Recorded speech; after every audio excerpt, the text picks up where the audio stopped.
संत मीराबाई के पदों का भावार्थ, उसका अध्ययन, उसका अभ्यास हम कर रहे हैं। तो बच्चों, आज तक हमने संत मीराबाई के 6 पदों का भावार्थ देखा है। कुल मिलाकर संत मीराबाई के 10 पदों का भावार्थ, 10 पदों का अभ्यास हमें करना है। आज हमें इस वीडियो क्लिप के द्वारा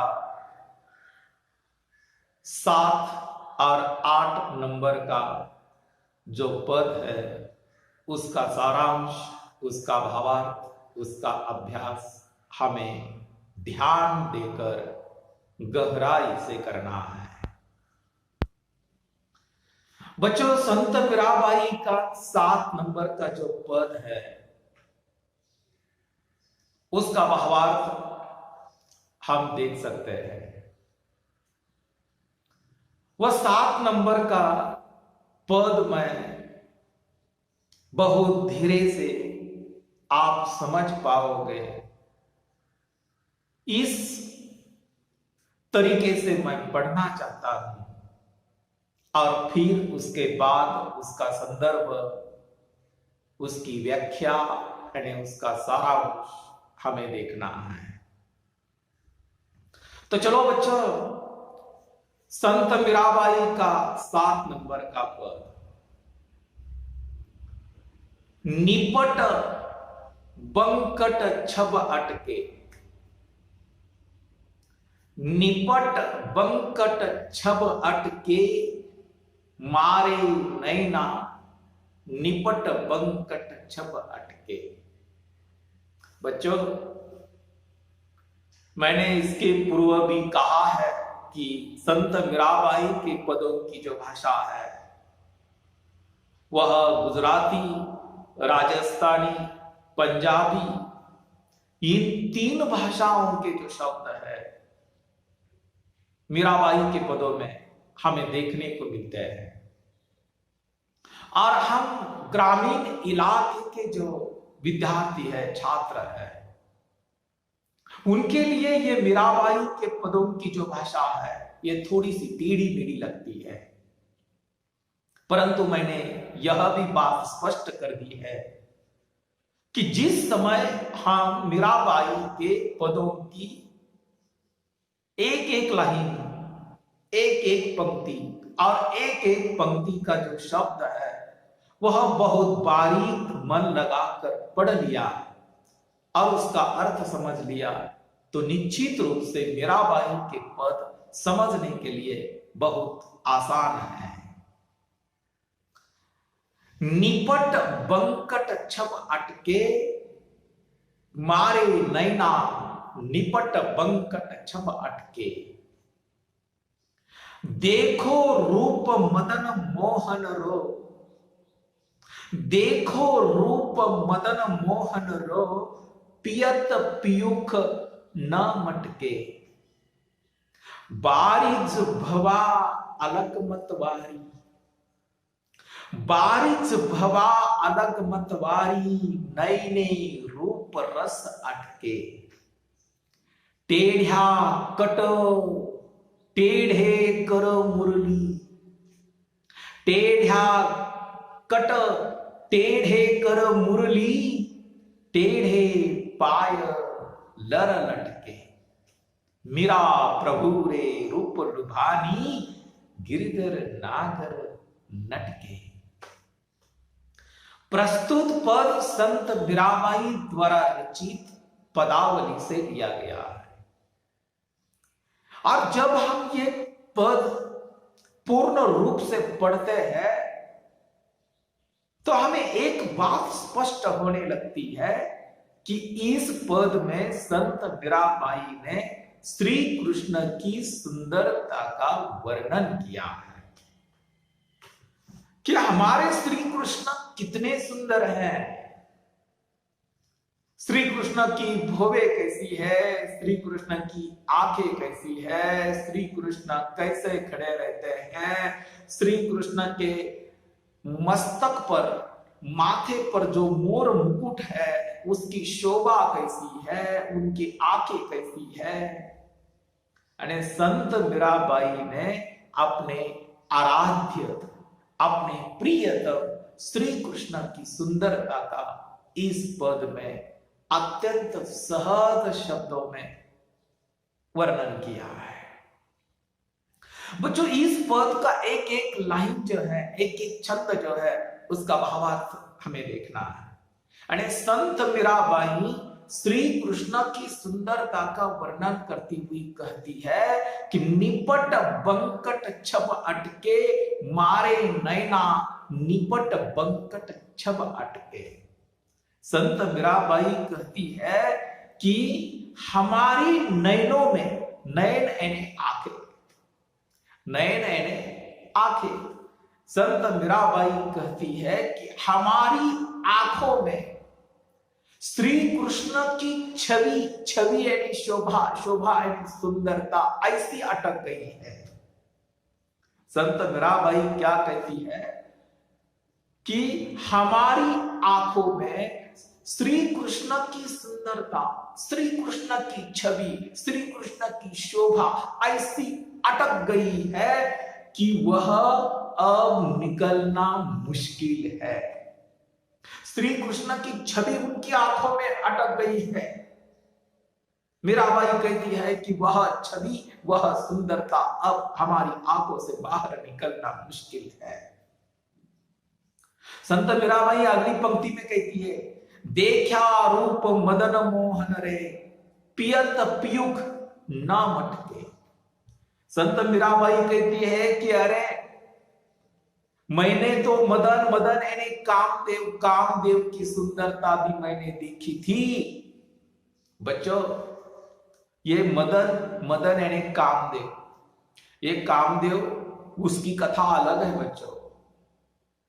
कामदेव का जब जन्म हुआ था, जन्म होते ही संपूर्ण पृथ्वी पर सुगंध छा गई थी। अरे कामदेव इतने सुंदर थे बच्चों, उसकी पत्नी थी, उसकी प्रियतमा थी कामदेव की, जिसका नाम था रति। अने मराठी भाषा में एक पुस्तक है कामदेव और रति पर, रति कथा मंजरी नाम की। आप लोगों ने भस्मांकुर, भस्मांकुर नाम का एक खंड काव्य है कवि नागार्जुन का, और कवि नागार्जुन के उस भस्मांकुर खंड काव्य में कामदेव और रति की कथा है। भगवान शिव ने अपनी तीसरी आंख की महाज्वाला में कामदेव को भस्म कर दिया था। यानी कामदेव इतने सुंदर थे। मैंने कहा ना आपको कि जिस समय कामदेव का जन्म हुआ उसी समय पृथ्वी पर सुगंध छा गई थी, और सुगंध की निर्मिति हुई थी कामदेव के जन्म के साथ। संत मीराबाई कहती है कि कामदेव की सुंदरता को भी मैंने देखा है, इन आंखों ने देखा है, और श्री कृष्ण की सुंदरता को भी देखा है। कृष्ण के सौंदर्य का अमृत पीकर भी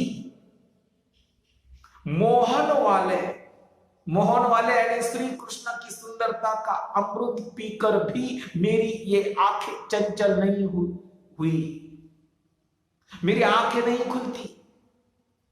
अर्थात निर्मल दृष्टि से उसे देखते रहे हैं। अगली पंक्ति है, बारिज भवा अलग मतवारी, नैने रूप रस अटके। यानी श्री कृष्ण के भोग का वर्णन करती है। यानी संत मीराबाई ने श्री कृष्ण के भोग को किसकी उपमा दी है? कभी कभी तो हम देखते हैं कुछ पद ऐसे हैं, उन्होंने श्री कृष्ण की सुंदरता का वर्णन करते हुए कहा कि श्री कृष्ण के भुवे धनुष्य की तरह है, कमान की तरह है। इस पद में संत मीराबाई कहती है, बारिज भवा अलग मतवारी, श्री कृष्ण की भुवे कमल के फूल के समान सुंदर है। बच्चों, कमल का फूल कितना सुंदर होता है, उसी तरह श्री कृष्ण की भोवे है। और वह कहती है नए नए रूप रस अटके, यानी उनके बालों की जो लटा है ना, लटा यानी मराठी में बटा, बालों की काले काले घुंघराले बाल, यानी श्री कृष्ण के बाल जो थे ना वो काले काले घुंघराले बाल थे। संत मीराबाई कहती है कि श्री कृष्ण के काले काले सुंदर लटे जो है बालों की, वह मदोमद बना देने वाली है। और उनके नेत्र रूप रस में अटके हुए हैं। बच्चों, कुछ लोगों के, वो स्त्री हो या पुरुष हो, उनकी आंखें बड़ी सुंदर होती है। सुंदर होती है इसका मतलब क्या है? उनकी आंखें तेज होती है। अरे हमारा ध्यान है ना संपूर्ण चेहरे पर नहीं जाता, इतनी सुंदर आंखें होती है कि उन आंखों पर, उन नजर पर चली जाती है, इतनी सुंदर होती है। श्री कृष्ण की आंखें भी इतनी भी सुंदर थी। वह कहती है कि श्री कृष्ण कैसे खड़े रहते हैं। संत मीराबाई कहती है टेढ़ा कट, कट यानी कमर, उनकी टेढ़ी कमर है। श्री कृष्ण टेढ़े कमर से खड़े रहते हैं। और कहती है टेढ़े कर मुरली, कर यानी हाथ, हाथ में मुरली यानी बांसुरी, बांसुरी यानी पवा, हाथ में मुरली लिए हुए खड़े हैं। और टेढ़ा पाय लटके, उनके टेढ़ी मुकुट, मोर मुकुट से मोतियों की जो लड़ है वह लटक रही है। श्री कृष्ण मोर मुकुट से कितने सुंदर दिखाई देते थे।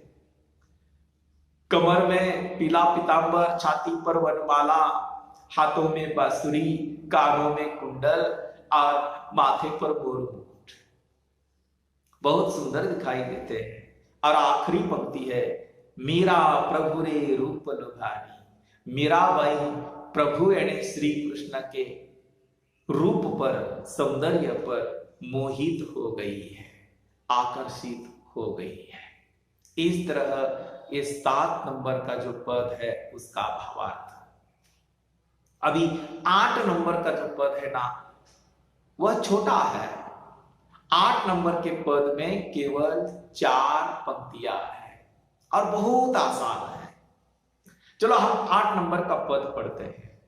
मां मोहन रो रूप लुभानी, मां मोहन रो रूप लुभानी, सुंदर बदना कमल दल लोचन, बांका चितवन ने नासा मानी, जमुना किनारे कान्हा धेनु चरावा, बंसी बजावा मिठ्या बानी, तन मन धन गिरधर पर बारा, चरण काल बिलमानी। बच्चों, ये 4 जो पंक्तियां है ना उसमें 4 शब्द कठिन है। एक पहला शब्द है, देखो पहली पंक्ति में है मां मोहन रो रूप लुभानी। मां का मतलब होता है मैं, और लुभानी शब्द का अर्थ होता है आकर्षित करने वाला। तीसरी जो पंक्ति है उसमें एक शब्द है मोहन रो। मोहन किसे कहा गया है? बच्चों, श्री कृष्ण के अनेक नाम है। कृष्ण को कान्हा कहा गया है, मोहन कहा गया है, गिरधर कहा गया है, लाल कहा गया है, कई नामों से संबोधित किया गया है कृष्ण को। अरे कृष्ण की भक्ति करने वाले कभी सूरदास होंगे, कभी नंददास होंगे, कभी मीराबाई होगी, कई कई लोग हैं ऐसे संत महात्मा हैं जो कृष्ण की भक्ति करते हैं। और अपने कृष्ण को अनेक नामों से उन्होंने संबोधित किया है।